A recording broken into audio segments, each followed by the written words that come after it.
Hello and welcome back to a video a little bit late in the making, unfortunately. Work went back just after the first round of Ozicar was done, so it's been a bit of a hectic couple of weeks. But I will try and catch up. I know that round 3 has been one and done, but this is round 2 at Snetterton. And if you haven't noticed, in the background of this voiceover at the moment, I've got a few clips from practice running, which sort of will lead you to how the rest of the racing is going to go for this round.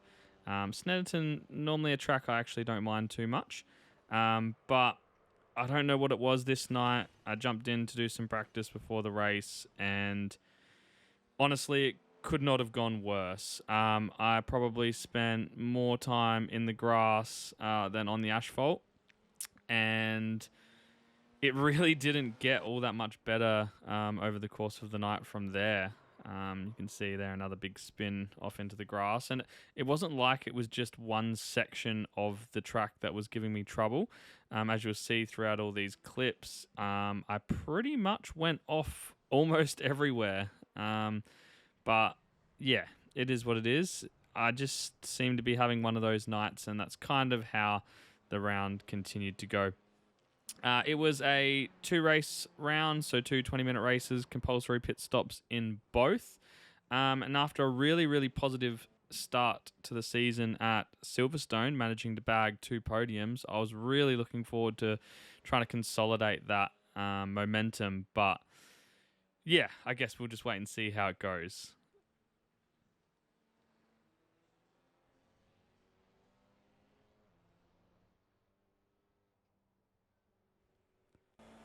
So we're going to jump into qualifying here. I did manage to get in a couple of laps, which was nice because I was worried leading into this qualifying session that I was going to have no hope. But you can see we run down into the hairpin, really heavy braking zone. Go a little bit deep, don't quite get the run that I want. A little bit of a wiggle on the exit before moving into this sweeping left-hander off the throttle, trying to get in nice and tight and use all of the exit. You saw I had to have a second go at the throttle because I didn't quite manage to nail the timing on the exit. Into another left-handed hairpin this time before running into the fast, quick Hamilton corner.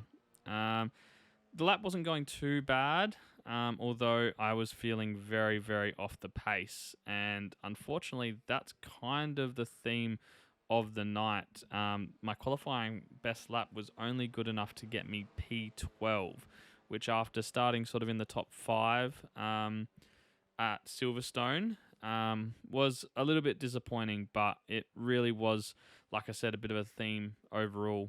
Practice I was struggling, qualifying I struggled, and then we had some struggles of our own in the racing as well. So yeah, Snetterton 300, tricky track, some really weird corners that you don't get on many other tracks, and they certainly managed to keep me on my toes throughout the qualifying session and practice session, and yeah, leave me unfortunately down in P12.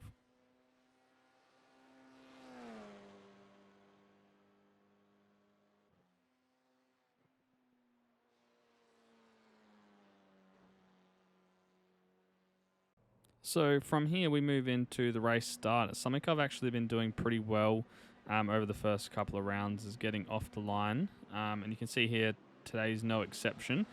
Sort of went to look up the middle but got blocked in, so had to go around the outside to try and keep the momentum. Unfortunately for me, Darren Tune just gets spooked a little bit by Thomas Hinds on the inside. It's enough to make me drift wide, and look at that, starting from P12. We get off the line well, and we touch the grass, and our race and our round is already in turmoil.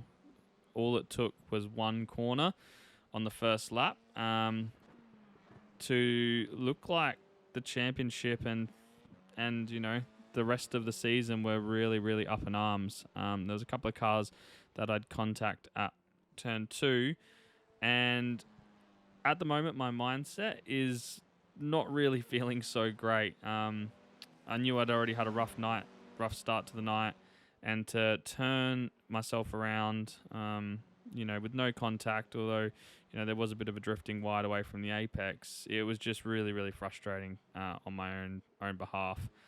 We have managed to pick up a few other positions as we go on. And it was when I came around onto the back straight that I noticed that Thomas Hinz had also had a couple of issues and was going quite slow. You can see the smoke there, which I think was part of it.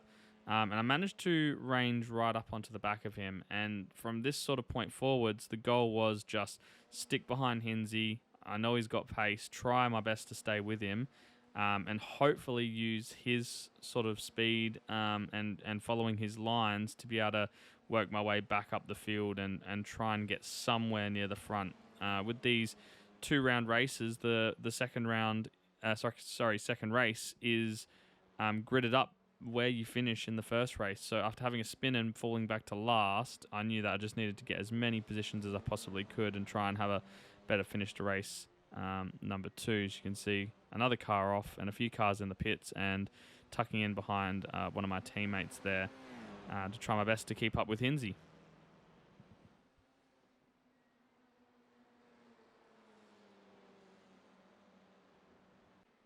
We skip forward a bit here to lap 5, and as you can see by the lack of the purple F4 looking machine of Thomas Hinz in the picture, he's started to scoot away from me. So the idea of trying to stay in his draft and sort of stick with him as he sort of tried to force his way through the field didn't really work.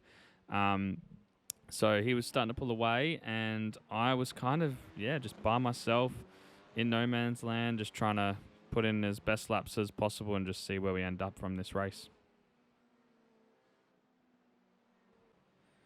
And this is where things on the night kind of went from not so great to absolutely terrible. Coming down the back straight, heading into one of those tricky changes of direction, and I noticed that Hinsey is off in the grass, and I see this opportunity and think, maybe I'm going to be able to have enough speed to carry it around the outside here and overtake him. But unfortunately, he manages to get back up to speed, and we try and go too wide, and then I guess I'll leave you guys with the rest.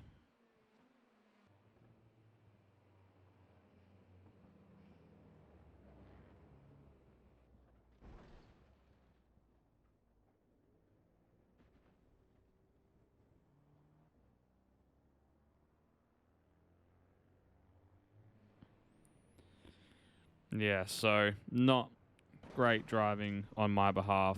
You can see here from Hinsey's onboard, it wasn't a lot of fun.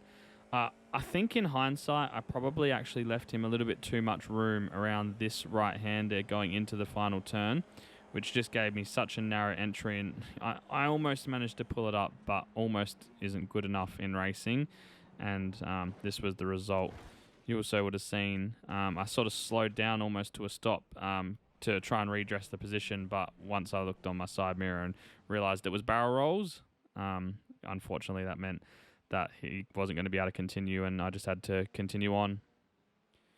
Which brought us to the last lap, and I think it was Brody and Ali here were battling pretty hard on this final lap. Gave me a chance to sneak up the inside as he tried to look for a move into the last turn and actually managed to get a nice overtake around the outside of the final turn, something I couldn't manage to get done with Hinsey, unfortunately.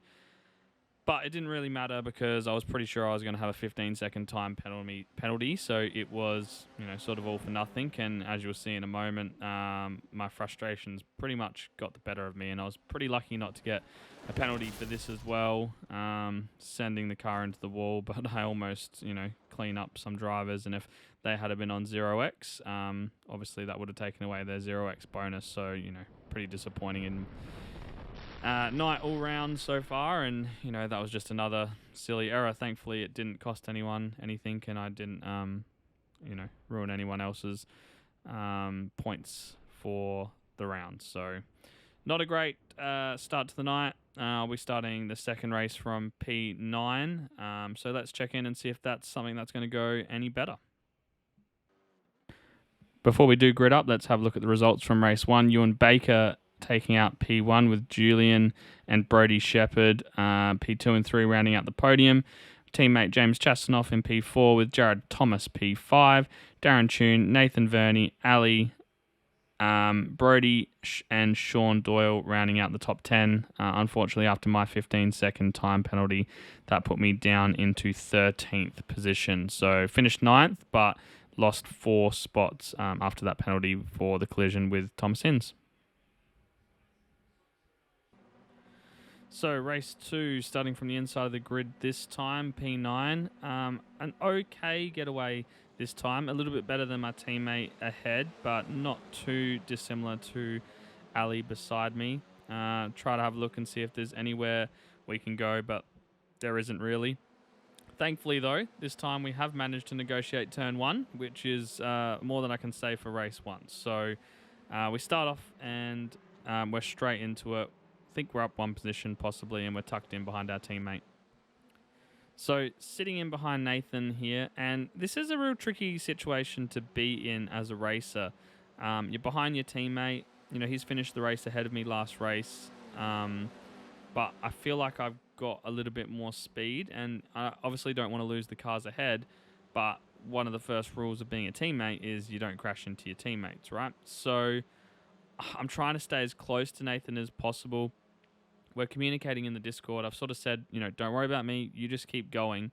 But I am sticking really quite close to him, which is probably being a little bit unsettling. Now, the idea was hopefully if I can, you know, push him along and we'll try and stay together and we might be able to drop the cars behind. But when you sit so close to someone, you're probably making them a little bit nervous or unsure. And I think all I really was doing was probably making Nathan a bit worried about, you know, what happens if I miss a braking marker, or am I going to try and send it?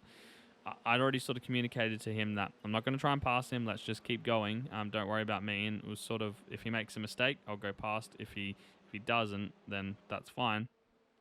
But you can see we're starting to lose the cars ahead just ever so slightly. Is that probably on me a little bit? I think so. I probably shouldn't have been sticking so close, but it's just such a tricky one. I was already having a bad night, so my frame of mind probably wasn't great either. Jumping forward to the end of lap 2, and this is where, unfortunately, Nathan came unstuck. I don't know if it was my pressure causing him to just make a little mistake, took a little bit too much speed into the final turn. I had to slow right down, and you can see the gap now starting to build between Darren and myself.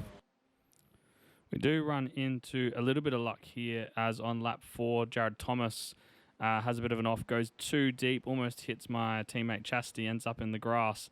And you can see I managed to pick up a position as he rejoins. I must admit, I was worried that we were going to have another Thomas Hinds situation where I wasn't going to be able to get around before the turn, but thankfully he was still out on the grass and managed to quite easily get the job done for one of the few overtakes from this round. And honestly, apart from that, there wasn't much to say about this final race. I'm going to come in and do my pit stop at the end of lap 9, heading on to lap 10. I tried my best to push as hard as I could to try and sort of gain some positions through the pit cycle. You can see teammate Chastity also into the pits just ahead of me. We come in, do a relatively decent stop. Not a big fan of the pit bays here. You can see they're quite bumpy. Our rear left tyre guy is a little bit slow compared to the rest of the car. So he might have cost us a little bit of time. And we trundle our way out of the pit lane. And we try our best to tag onto the back of, I think it's Darren Tune, as he comes past with Brody. Yeah, it is. And we tuck in just behind, and the idea again, try and stay in the slipstream, but it didn't quite work. And yeah, so that was pretty much the end of the race. You can see that Darren skipped away from me a little bit. Cold tyres, he's up to temperature. I couldn't quite stay with him. And we just sort of roll through and finish off the race. I think from memory it was P6. So yeah, we've gone from double podium to penalties and outside of the top 5, which isn't going to do our championship prospects anything great, that's for sure. come across the line. I just wanted to drive back to the pits. I was probably driving a little bit too fast. I was still frustrated that I didn't have the speed, so I was just trying to do like a half decent lap. And unfortunately, not really thinking. Obviously, I had a 0x, which would have been a bonus point, and Brody went to pull over, I think, or brake, and saw me behind him, and then tried to get out of the way and actually moved into me as I tried to go around him. And yeah, we collided and gave me a 4x, which meant, unfortunately, no 0x bonus for me either. So just one of those rounds. And the finishing positions from race 2, Ewan Baker again in P1, class of the field this round for sure, from Julian Kleimbesink, James Chastanoff managing to get on the podium for Locked On Racing, Brody Shepherd and Darren Tune rounding out the top 5. Myself, Thomas Hinz, Ali, Brody and Jared Thomas rounded out your top 10. On to the championship standings, and Ewan Baker and James Chastanoff both up 2 positions to be P1 and 2. Julian Kleimbesink in P3 up 3 positions. Thomas Hinz, after his incident with me, down 3 positions, as well as myself in 5th, down 3 positions. Ali, Brody, Jared, Darren and Liam Banks round out your top 10 in the championship so far.